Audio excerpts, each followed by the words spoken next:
नमस्कार, आप देख रहे हैं कच्चा चिट्ठा। मैं हूं आपके साथ प्रीति रघुनंदन। आज हम बेनकाब करेंगे आईएसआई का वो प्लान जो हिंदुस्तान के खजाने में सेंध लगाने के लिए तैयार किया गया है। 2000 का नया नोट सामने आने के बाद से ही आईएसआई इसकी नकल तैयार करने में जुट गया था। अब वो अपनी इस नापाक चाल को अंजाम तक पहुंचाने के करीब पहुंच चुका है।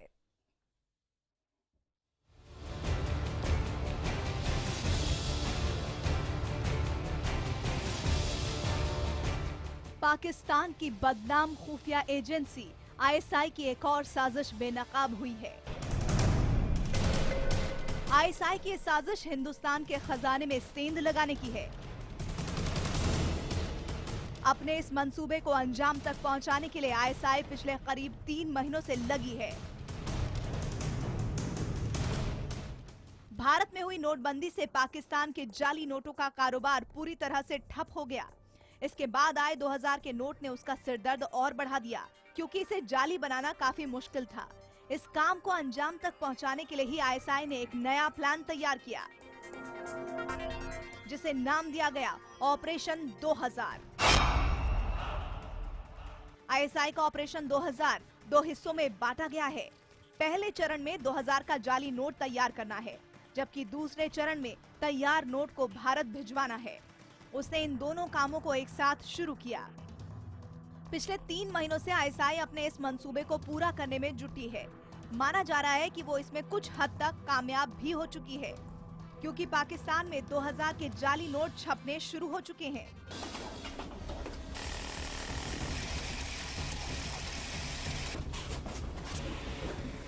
आईएसआई 2000 का जाली नोट छापने का काम लाहौर और कराची में बनाए गए प्रिंटिंग प्रेस में कर रही है। ये दोनों प्रिंटिंग प्रेस खास तौर पर भारत के नकली नोट छापने के लिए ही बनाए गए हैं। इन दोनों जगहों पर 2000 के नोट की हूबहू नकल तैयार करने के लिए कई एक्सपर्ट भी लगाए गए हैं, ताकि ऐसा नोट तैयार किया जा सके जिससे असली और नकली की पहचान मुश्किल हो जाए। लास्ट ईयर कुछ इनपुट मिले थे। लाहौर तो पुराना है, बट लास्ट ईयर जो इनपुट मिले थे उसके हिसाब से रावलपिंडी में जो आईएसआई का हेडक्वार्टर है, वहाँ पे बहुत सोफिस्टिकेटेड टेक्नोलॉजी वाला एक इन्होंने मैन्युफैक्चरिंग यूनिट तैयार किया हुआ है, जिसका काम सिर्फ फेक इंडियन करेंसी नोट, जिसको हम FICN कहते हैं, उसका प्रोडक्शन करना है।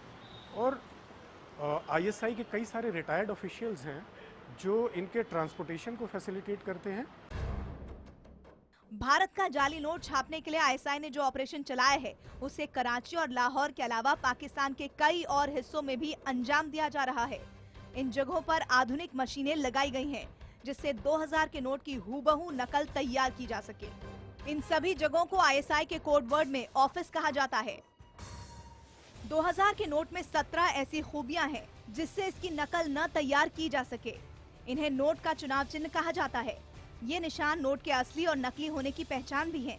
आईएसआई अब तक 8 से 9 सुरक्षा निशानों की नकल तैयार कर चुका है। नए पुराने जो नोट्स थे जिनका नोटबंदी से हटा दिया गया, उनमें 10 सिक्योरिटी फीचर्स थे। इसमें 17 सिक्योरिटी फीचर्स लगाए हैं। उस 17 में से 11 को एब्सोल्युटली डुप्लीकेट कर चुका है, जो आम आदमी नहीं आसानी से पहचान सकता। 3 और हैं, उनको भी बहुत बड़े पैमाने पर उसने कॉपी कर लिया है। जाली नोट बनाने के लिए आईएसआई की बेचैनी की बड़ी वजह उसका लगातार हो रहा नुकसान है, क्योंकि भारत के नकली नोट के कारोबार से उसे सालाना 500 करोड़ रुपए का मुनाफा होता था। नोटबंदी के बाद उसका ये कारोबार पूरी तरह ठप हो गया। साथ ही भारत में जाली नोट पहुंचाने का उसका नेटवर्क भी कमजोर होने लगा। इससे परेशान होकर आईएसआई ने एक साथ कई प्रिंटिंग प्रेस में 2000 के जाली नोट छापने का काम शुरू किया।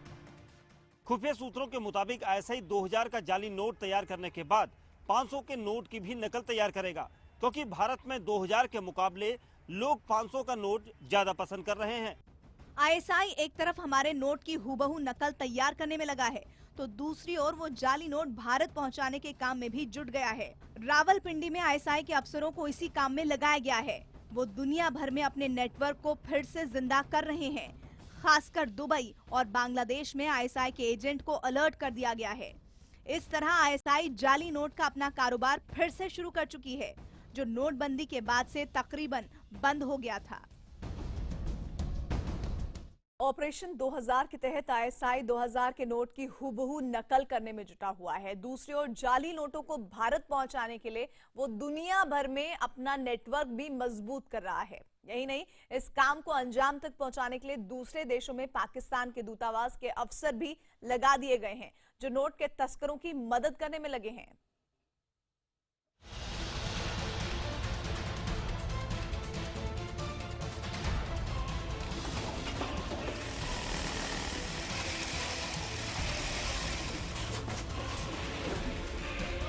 ये वो जाली नोट हैं जो आईएसआई के ऑपरेशन 2000 के तहत तैयार किए गए।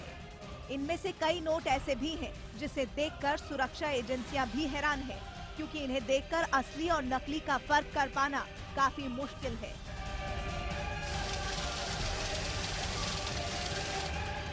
इन नोटों के पकड़े जाने से आईएसआई की पूरी साजिश बेनकाब हो गई। खुफिया एजेंसियों के मुताबिक भारत में नकली नोट पहुंचाने के लिए आईएसआई इस वक्त अपने सबसे पुराने और भरोसेमंद रूट का इस्तेमाल कर रही है।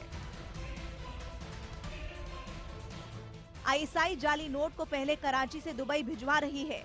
दुबई से नोटों की खेप बांग्लादेश की राजधानी ढाका पहुंचाई जाती है, जहां से जाली नोट भारत पहुंचाए जाते हैं। इस काम को अंजाम देने के लिए आईएसआई ने अपने बांग्लादेश नेटवर्क का इस्तेमाल भी शुरू कर दिया है। बांग्लादेश का नेटवर्क अमानुल्लाह और खालिक नाम के दो एजेंट चलाते हैं। जाली नोट के कारोबार से जुड़े ये दो सबसे बदनाम नाम हैं। आईएसआई का फरमान मिलते ही खालिक और अमानुल्लाह बड़े पैमाने पर जाली नोटों को भारत पहुंचाने के काम में जुट चुके हैं। खुफिया एजेंसियों के मुताबिक खालिक के कहने पर उनका एजेंट जाली नोटों की खेप लेकर फ्लाइट नंबर 334 से कराची से दुबई पहुंचा। इसके बाद फ्लाइट नंबर 583 से वो दुबई से ढाका आया। इस तरह आईएसआई की प्रिंटिंग प्रेस में तैयार नोट ढाका पहुंच गए, जिन्हें कई तरीकों से भारत पहुंचाया जाता है। बांग्लादेश में वो उनका जो पुराना नेटवर्क है उसको एक्टिवेट करके और कराची और लाहौर से जो दुबई की फ्लाइट्स जाती हैं वाया दुबई वो पंपिंग कर रहे हैं वापस जो है करेंसी इंडिया में। और मालदा एक बहुत बड़ा हब है। जाली नोटों के इस काले धंधे के लिए आईएसआई जिन जगहों का इस्तेमाल करती है उन्हें ऑफिस कहा जाता है। बांग्लादेश के अलावा आईएसआई ने कई और देशों में भी अपने इसी तरह के नेटवर्क बनाए हुए हैं। जाली नोटों को भारत में पहुंचाने के लिए आईएसआई ने यूएई, श्रीलंका, थाईलैंड, नेपाल और मलेशिया में भी अपना नेटवर्क बना रखा है। यहाँ भी उसके एजेंट इस काम को अंजाम देने के लिए मौजूद रहते हैं। दूसरा नेटवर्क पाकिस्तान ने एस्टेब्लिश किया है वो है कंबोडिया में। एक बैंकॉक में उनका बहुत स्ट्रॉन्ग नेटवर्क है, काठमांडू में एक बहुत स्ट्रॉन्ग नेटवर्क है। बट आईएसआई का पूरा focus after demonetisation is in Bangladesh. 2000 का एक जाली नोट आईएसआई 600 से 800 रुपए में बेचती है। उसके अलग अलग नेटवर्क में दाम अलग अलग होता है। खुफिया एजेंसियों के मुताबिक जाली नोटों का तस्कर अब्दुल रहमान नाम का एक शख्स आईएसआई का सबसे भरोसेमंद एजेंट था, लेकिन साल 2014 में उसे बांग्लादेश में गिरफ्तार कर लिया गया। अब्दुल रहमान बांग्लादेश के गाजीपुर का रहने वाला था, जिसे आईएसआई ने पाकिस्तान का पासपोर्ट दिया था, जिसका नंबर था AA 91518222। इस पासपोर्ट के जरिए वो कराची से ढाका आसानी से आता जाता था, लेकिन उसके गिरफ्तार होने के बाद आईएसआई ने उसके गुर्गों को अपना एजेंट बना लिया है। माना जा रहा है कि 2000 के जाली नोटों को भारत पहुंचाने के लिए आईएसआई अब्दुल रहमान के गुर्गों का इस्तेमाल भी कर रही है। अपने बनाए नेटवर्क के साथ साथ आईएसआई अंडरवर्ल्ड के नेटवर्क का भी इस्तेमाल करती है। इसके एजेंट पाकिस्तान से लेकर बांग्लादेश तक मौजूद है। खुफिया एजेंसियों के मुताबिक अंडरवर्ल्ड के जिस नेटवर्क का आईएसआई जाली नोटों के कारोबार के लिए इस्तेमाल कर रही है, उसमें बांग्लादेश में उसका एजेंट इमरान नाम का शख्स है, जबकि दुबई में इरशाद नाम का शख्स इस काम को अंजाम देता है। वहीं पाकिस्तान में बिलाल और असलम नाम के शख्स जाली नोटों को इन लोगों तक पहुंचाते हैं। आईएसआई का पूरा focus after demonetisation is in Bangladesh, कि बांग्लादेश में वो उनका जो पुराना नेटवर्क है उसको एक्टिवेट करके और कराची और लाहौर से जो दुबई की फ्लाइट्स जाती हैं वाया दुबई वो पंपिंग कर रहे हैं वापस जो है करेंसी इंडिया। बांग्लादेश पहुंचने के बाद जाली नोट को पश्चिम बंगाल के रास्ते भारत पहुंचाया जाता है। भारत में जाली नोटों को पहुंचाने के लिए मालदा और सिलीगुड़ी दो अहम ठिकाने हैं।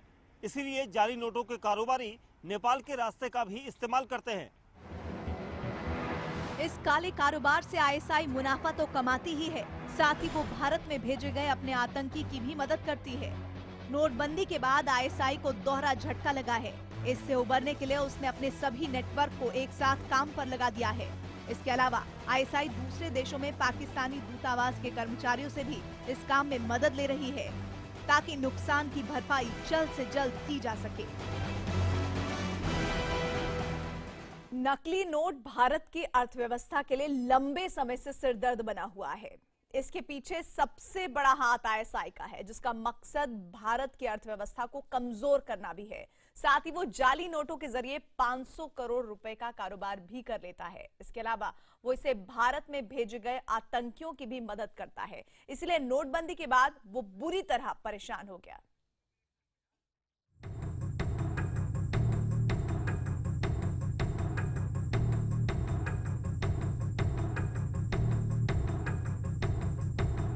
भारत में नोटबंदी से कंगाल हुई आईएसआई अब किसी भी तरह अपना नुकसान पूरा करने में जुट गई है, क्योंकि नोटबंदी के बाद आईएसआई को एक साथ कई झटके लगे थे।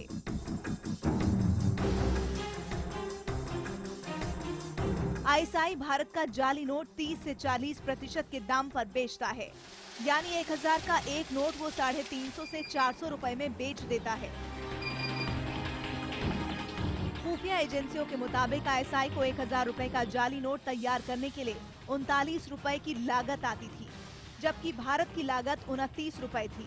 इस नोट को वो 350 से 400 रुपए में बेचता था। इस तरह वो करीब 1600 करोड़ रुपए के जाली नोट हर साल भारत में दाखिल करा देता था और उसे करीब 500 करोड़ का मुनाफा होता था। जाली नोटों के जरिए आईएसआई मुनाफा तो कमाती ही है, साथ ही वो भारत की अर्थव्यवस्था को भी नुकसान पहुंचाती है। 2015-16 में 30 करोड़ के जाली नोट जब्त किए गए थे। इसके बावजूद 40 करोड़ की कीमत के नोट बाजार में पहुंच गए थे। एजेंसियों के मुताबिक बांग्लादेश बॉर्डर पर कुछ एजेंट्स 18,000 रुपए में 1 लाख रुपए का नकली नोट बेचते हैं। इनका मकसद मुनाफा कमाने से ज्यादा भारत की अर्थव्यवस्था को नुकसान पहुंचाना होता है, क्योंकि जाली नोट बाजार में बढ़ने से महंगाई तेजी से बढ़ने लगती है। फिर से करेंसी बननी शुरू हुई हिंदुस्तान को, और इसको भेजा जा रहा था इनिशियली वेस्ट बंगाल और मालदा के जरिए, और अभी उसने दोबारा नेपाल इंडिया का जो बॉर्डर है अनडिमार्केटेड, उसके माध्यम से भी भेजना शुरू किया। हिंदुस्तान चिंतित है, हर प्रकार से इसके अगेंस्ट शिकंजा कसना चाहता है। नकली नोटों से आईएसआई आतंकवाद को बढ़ावा देने का काम भी करती है। इसीलिए भारत में जाली नोट पहुंचाने के लिए लश्कर और जैश जैसे आतंकी संगठन की भी मदद ली जाती है, जो दहशतगर्दी के लिए जाली नोट की कमाई का इस्तेमाल करते हैं। साथ ही वो जासूसी के काम के लिए जाली नोटों का इस्तेमाल कर रही है। पाकिस्तान में आईएसआई की नकली नोटों की फैक्ट्री बंद कराने के लिए भारत अंतर्राष्ट्रीय मंच पर भी कई बार आवाज उठा चुका है। इसके बावजूद उसकी हरकतों में कमी नहीं आई है। ऐसे में जाली नोटों से अर्थव्यवस्था को बचाने का यही तरीका है कि नोट के डिजाइन को समय समय पर बदला जाए और उसके सुरक्षा चिन्ह बढ़ाए जाए। हमारी करेंसी अभी चल रही है, जो अभी सर्कुलेशन में है, उसको उसकी जो फीचर्स हैं उसको इवॉल्व करना पड़ेगा, उसके फीचर्स में हमेशा चेंज करना पड़ेगा। उसका कहने का मतलब ये है कि आपको काउंटर फिटर से एक स्टेप अहेड रहना पड़ेगा, आगे रहना पड़ेगा, तब आप उनको न्यूट्रलाइज कर सकते हैं। खुफिया एजेंसियों के मुताबिक पिछले 1.5 महीने में लगभग 4 करोड़ रुपए के नकली नोट पकड़े जा चुके हैं, जिनमें ज्यादातर नोट बांग्लादेश और नेपाल बॉर्डर पर पकड़े गए हैं। जब्त किए गए नोटों की छपाई बिल्कुल असली नोटों की तरह है, जिससे ये साफ हो गया है कि आईएसआई नए नोटों की नकल करने में काफी हद तक कामयाब हो चुका है। ऐसे में उसके ऑपरेशन 2000 को नाकाम करने के लिए अब एक नई रणनीति की जरूरत है। और इसी के साथ ही कच्चा चिट्ठा में बस इतना ही।